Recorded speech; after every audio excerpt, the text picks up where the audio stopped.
Oh, sira, nandito na tayo sa 7-Up Hills. Yan. May siksa pa? Huwag naman. Okay na yun.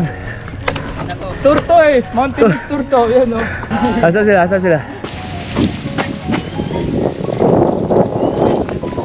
Ay, natutulog na to mga to. Ayun no, natulog. Ah, si Jun. Ano, sarap na tulog dyan, nakahamok. Saan?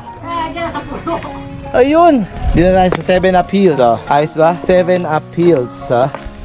Ayos. Tingnan nyo naman yung view natin dito. May isa pa tayong makasama doon. Natutulog na. Si paring Jun, natulog muna. Gamok muna ang pare natin.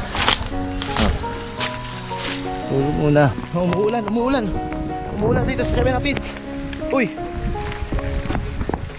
At doon sa may 7-Up Hills, kitang-kita yung windmill eh. Oh. Ayun oh. Di ba? Kitang-kita yung windmill doon banda. Dito naman, medyo mahirap lang dito is yung etong part na to. Ha? Medyo ahon lang na on. Siguro kung sanay-sanay ka na magbike, kayang-kaya nyo na to. Yo, what's up? Mabilis. Oy, ito na. Andito na pala, andito na.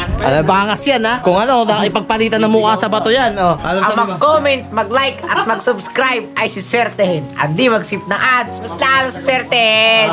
Ramir.